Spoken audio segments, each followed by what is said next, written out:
You know, there were a lot of divisions that Joey raced in that once they found out that he was not old enough to race in that division, they put him out. And I think it was two reasons. One, he wasn't old enough.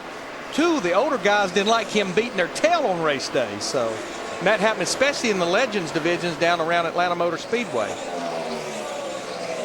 Logano and Casey Kane for 7th place. Here's the look from the Bud Cam back at the Home Depot Camry. Well, we're on lap 40. I guess we'll be getting the caution this time by. Probably when the field cycles through, and there it is. Competition yellow. So this is the competition yellow that NASCAR talked about during the drivers' meeting.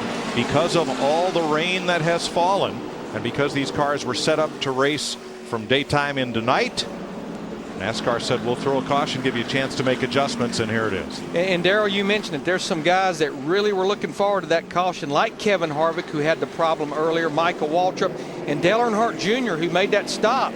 He was not that far in that 88 car from getting lapped by Kyle Busch. The leader was coming, I can tell you, and those guys got to see him in his mirror. 43 starters, all cars still running on the lead lap.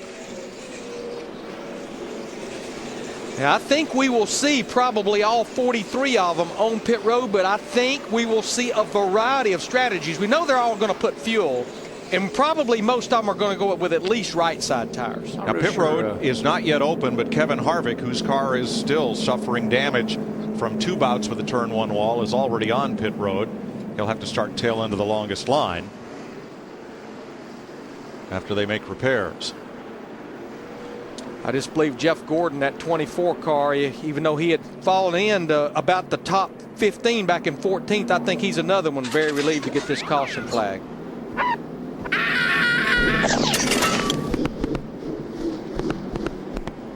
They head for pit road, beginning with Chris Devoda. Brian Vickers, the Red Bull team, is charging. Brian saying his car is just a little bit tight center and off. He said it's a tick tight on the bottom. Ryan Pemberton, the crew chief, said they're just going to fix that with air pressure. A 4-tire change expected for the Red Bull 83. Steve. Big adjustments for Jeff Gordon, that 24 car. He says his car still very edgy, tight on throttle, rubber in the right rear, a track bar adjustment, Dick.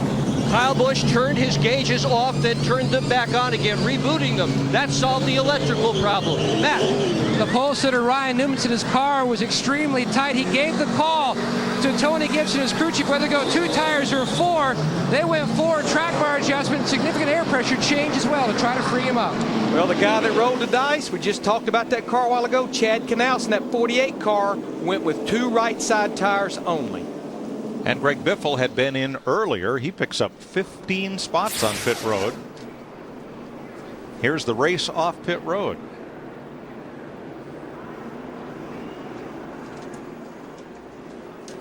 Let's check into the Hollywood Hotel for an AT&T race break. Chris? All right, Mike. Well, with Jeff Hammond observing, let's start with Dale Earnhardt Jr. having some problems as mentioned. So a lot of adjustments. And we said adjustments would happen early with this pit stop here. What can they do? What should they do? Well, a lot of guys right now have the opportunity to come down. They can work on, like adjusting the shocks, changing spring rubbers, working on track bar, wedge, anything along that line. Whatever the car needs is what you need to be focused in on. You saw some of the cars just like Kyle Busch. Not a lot of work being done on that race car. Seemed like it's handling pretty well, along with the 48 who's now leading. Chad Knaus opted for this 2 tires, so their car must be pretty balanced right now. So that's the key thing right now. And hearing through the grapevine, all of a sudden the 39 car pole sitter, Ryan Newman, he's back down on pit road because of a mistake. And we talked about, eliminate mistakes yesterday as far as our Verizon key points were. This is one thing you don't want to do is get off on the wrong foot as far as making mistakes on pit road like this here as far as this 39 car is concerned. And let's go back to Tony Stewart, mentioned starting 28th and climbing up. And you said when we came on the top of the broadcast that this racetrack, these conditions fit his style of racing. I think so. I think that, Tony's the kind of guy, he can hunt around, find that groove, find where the car is working, and make the most of it. And so far, he's really done a great job. He started at 20, way back in the back 28, been working his way up through the pack. He's back there now, back 23rd, and made, I guess, a 4-tire adjustment on that car. Darren and Grubb decided to go with 4 tires, it looks like. But the key thing is this guy, he knows how to work this type of a racetrack. and coming off the win in the All-Star race on this track. If you want to vote on your AT&T phone, text the car number for the pit crew you think will be the best, and Jeff will determine the winning crew each week. These guys are definitely going to earn their keep today. And your vote counts. Vote each week at the AT&T Fastest Pit Crew of the Year award. This has been an AT&T Race Break. Let's rejoin Darrell, Larry, and Mike. During this caution, Mike Bliss, Saturday night's winner, the Miccosukee Indian Gaming Dodge, went to the garage area and presumably out of the race. Tony Raines stayed out on track to lead a lap, and we're ready to go green with our Claret and Clear to drive. Restart, get Claret and Clear, get back to feeling like yourself again. Yeah, we talked about the 48 car of Jimmy Johnson going with 4 tires. Greg Biffle, the 16 car, who is now in the top 10, went with 2 right side tires as well on that car. Green flag. 44 of 400 laps complete.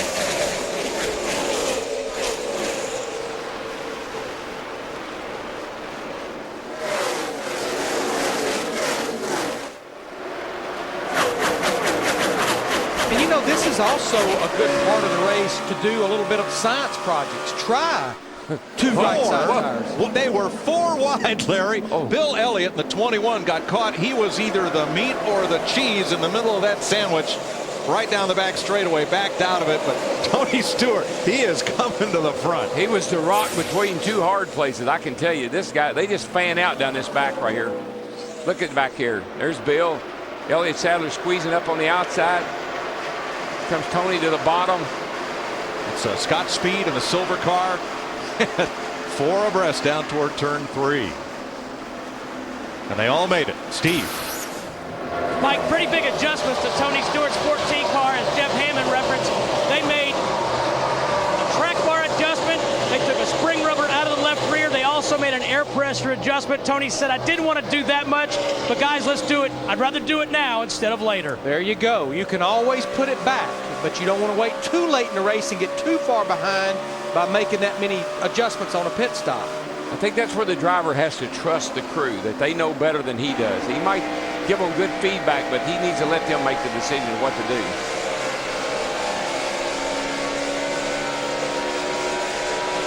David Reagan from Georgia chasing Stewart.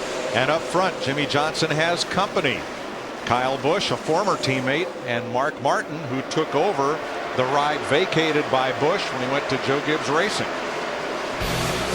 They have about a 1-second gap on Kurt Busch, Denny Hamlin, and Brian Vickers. Jimmy Johnson leads the Coke 600.